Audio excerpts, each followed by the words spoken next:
ಅವರು ಈ ಒಂದು ನಡೆ ನನಗೆ ನೋವಾಗಿದೆ ಅನ್ನುವಂಥ ಮಾತನ್ನು ನೋಡ್ರಿ, ಹೆಬ್ಬಾಳ್ಕರ್ ಮೇಡಮ್ ಅವ್ರ ಪರವಾಗಿ ಯಾವತ್ತೂ ನಮ್ಮ ಶ್ರೀಪೀಠ ಅವ್ರ ಪರವಾಗಿ ನಿಂತಿದೆ. ಅವ್ರ ಕಷ್ಟ ಕಾಲದಲ್ಲಿ ನಿಂತಿರ್ತಕ್ಕಂಥದ್ದನ್ನು ಅವ್ರು ಎಂದೂ ಸಹ ಮರ್ತಿಲ್ಲ ಅಂತ ಅಂದ್ಕೊಂಡಿದ್ದೀನಿ. ಅವ್ರ ಕಷ್ಟ ಕಾಲ ನಿಂತಾಗ ಯಾವ ರೀತಿ ಗುರುಗಳ ಬಗ್ಗೆ ಸಂತೋಷ ಪಡ್ತಾರೋ, ಇನ್ನೊಬ್ಬರು ನಾಯಕರು ಅನ್ಯವಾದ ನಿಂತಾಗ ಅದೇ ರೀತಿ ಸಂತೋಷ ಪಡೋ ಪ್ರಯತ್ನ ಮಾಡಬೇಕು ಹೊರತು ಅಸಮಾಧಾನ ವ್ಯಕ್ತಪಡಿಸೋ ಪ್ರಯತ್ನವನ್ನು ಯಾರೂ ಸಹ ಮಾಡಬಾರ್ದು. ನಿಮಗೆಲ್ಲ ಗೊತ್ತಿದೆ, ಲಕ್ಷ್ಮೀ ಹೆಬ್ಬಾಳ್ಕರ್ ಪರ್ವ ಅವ್ರಿಗೇನೇ ಸಂದರ್ಭ ಬಂದಾಗ ಈ ಸಮಾಜ ಅವ್ರ ಜೊತೆ ಗಟ್ಟಿಯಾಗಿ ನಿಂತಿರ್ತಕ್ಕಂಥ ಗೊತ್ತಿದೆ. ಅವರೊಬ್ಬರೇ ಅಲ್ಲ, ಹಿಂದೆ ವಿನಯ್ ಕುಲಕರ್ಣಿ ಅವರಿಗೆ ವಿನಾಕಾರಣ ಅನ್ಯಾಯ ಆದಾಗ ಭಾಳ ಗಟ್ಟಿಯಾಗಿ ನಿಂತ್ಕೊಂಡಿದ್ದೀನಿ. ಏನು ಮಾತಾಡ್ತಾರಲ್ಲ ಯಾರ್ಯಾರು ಅವ್ರು ನೋಡಿ, ಕರ್ನಾಟಕದಲ್ಲಿ ಇಂಥವ್ರ ಪರವಾಗಿ ನಾನು ನಿಂತಿಲ್ಲ ತೋರಿಸ್ಕೊಡ್ರಿ. ನೀವು ಇಂಥವ್ರ ಪರವಾಗಿ ನೀವು ನಿಂತಿಲ್ಲ ಸ್ವಾಮೀಜಿ ಅಂತ ತೋರಿಸ್ಕೊಡ್ರಿ. ನಿಮ್ಮ ಊರಾಗಿನ ಒಬ್ಬ ಸಾಮಾನ್ಯ ನಗರಸಭೆ ಸದಸ್ಯನಿಗೆ ಅನ್ಯಾಯ ಆದಾಗ ನಾನು ಅವ್ರ ಪರ ನಿಂತೇನೆ. ಹಾಗಾಗಿ ನಿಲ್ಲುವಂಥ ನನ್ನ ಕರ್ತವ್ಯ. ಅನ್ಯಾಯವಾದಾಗ ಒಬ್ಬ ವ್ಯಕ್ತಿಯಲ್ಲಿ, ಒಬ್ಬ ಶ್ರೀಸಾಮಾನ್ಯರಲ್ಲಿ ಅಥವಾ ಯಾವುದೇ ಬಡವಿರಲಿ, ಯಾವುದೇ ಸಮಾಜದಲ್ಲಿ ಅವ್ರ ಪರ ನಿಲ್ಲುವಂಥದ್ದು ನಾನು ನಂಬ್ಕೊಂಡು ಬಂದಿರತಕ್ಕಂಥ ಒಂದು ಸಿದ್ಧಾಂತ, ಅದನ್ನು ಶ್ರೀಪೀಠದ ಒಂದು ಪರಂಪರೆ. ಆ ಪರ ಮಾಡಿದ್ದೀನಿ. ಹಾಗಾಗಿ ಇವತ್ತು ಗೌಡರಿಗೆ ವಿನಾಕಾರಣ ಅನ್ಯಾಯ ಮಾಡೋಕ್ಕೆ ನಾವು ಪರ ನಿಂತು ತಪ್ಪೇನೈತಿ.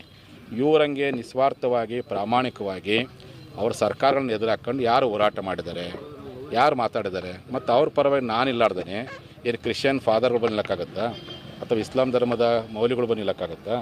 ಆ ಲಿಂಗಾಯತ ಸಮಾಜ ಗುರುಗಳಾಗಿ ನನ್ನ ಕರ್ತವ್ಯ, ನನ್ನ ಸಂಸ್ಕೃತಿ, ಗುರುವಿನ ಸಂಸ್ಕೃತಿ ಅದು ಮೊದಲಿಂದ ನಮ್ಮ ಭಾರತೀಯ ಸಂಸ್ಕೃತಿ ಇರ್ತಕ್ಕ. ರಾಜನಿಗೆ ಅನ್ಯಾಯವಾದಾಗ ಗುರುಗಳು ಅವ್ರ ಪರ ನಿಂತಿರ್ತಕ್ಕ. ಹಿಂದೆ ಮಲಸರ್ಜ ದೇಸಾಯಿಗೆ ಅನ್ಯಾಯ ಆದಾಗ ಕಲ್ಮಠದ ಗರ್ಗದ ಮಡಿವಾಳೇಶ್ವರು ಗಟ್ಟಿಯಾಗಿ ನಿಂತ್ಕೊಂಡಿದ್ರು. ಅದು ನಮ್ಮ ಪರಂಪರೆ ಐತಿ. ಆಗ ನಾನು ಆ ಪರಂಪರೆ ಪ್ರಕಾರ ಮುಂದುವರ್ಸ್ಕೊಂಡು ಹೋಗ್ತಿದ್ದೀನಿ. ನಾನು ಅದ್ರ ಬಗ್ಗೆ ಏನು ಮಾತಾಡ್ಕೋಗಲ್ಲ. ಹಂಗೆ ಮಾತಾಡಿದ ಅವ್ರನ್ನ ಬೆಳೆಸ್ದಂಗೆ ಆಕತ್ತಿ.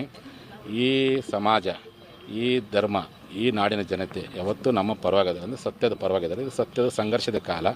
ಹಾಗಾಗಿ ಇಂಥ ಯಾವುದೇ ರೀತಿಯಾಗಿರ್ತಕ್ಕಂಥ ಅವರ ಅಸಮಾಧಾನದ ಹೇಳಿಕೆಗಳಿಗೆ ನಾನು ಉತ್ತರ ಕೊಡೋಕೆ ಹೋಗಲ್ಲ. ಅದನ್ನೆಲ್ಲರೂ ನಮ್ಮ ಸಮಾಜದಲ್ಲಿ ಉತ್ತರ ಕೊಡ್ತಾರೆ, ನಾನು ಉತ್ತರ ಕೊಡೋಕೆ. ಸ್ವಾಮೀಜಿ ಬಗ್ಗೆ ಆ ಮಟ್ಟಿಗೆ ಬಹಿರಂಗವಾಗಿ ನಾನು ಅದಕ್ಕೆ ಹೇಳ್ತಾನಲ್ಲ, ನಾನು ಅಂಥವ್ರ ಬಗ್ಗೆ ಏನೂ ಉತ್ತರ ಕೊಡೋಕ್ಕೆ ಹೋಗಲ್ಲ. ಯಾಕೆ ನಮ್ಮ ಸಮಾಜ ಅನೇಕ ನಾಯಕರುಗಳಿದ್ದಾರೆ.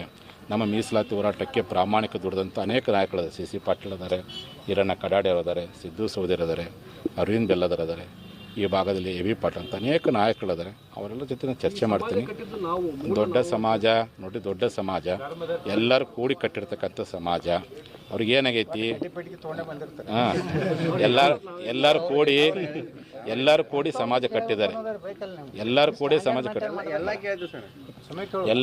ಸಮಾಜ ಕಟ್ಟಿದ್ದಾರೆ.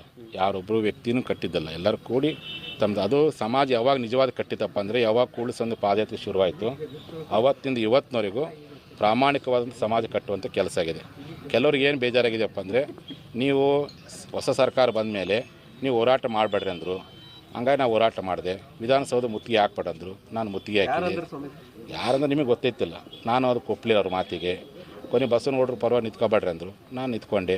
ಹಾಗಾಗಿ ಅವ್ರಿಗೆ ಒಂದು ರೀತಿ ಅಸಮಾಧಾನಗೊಂಡಿದೆ, ಹತಾಶೆಗೊಂಡಾರೆ, ಮಾತಾಡ್ತಾರೆ. ದೊಡ್ಡ ಸಮಾಜ, ಇಂಥ ಸಾವಿರ ಭಿನ್ನಾಭಿಪ್ರಾಯ ಬಂದರೂ ಸಹ ಗಟ್ಟಿಯಾಗಿ ನಿಲ್ಲೋ ಶಕ್ತಿ ಸಮಾಜಕ್ಕಿದೆ.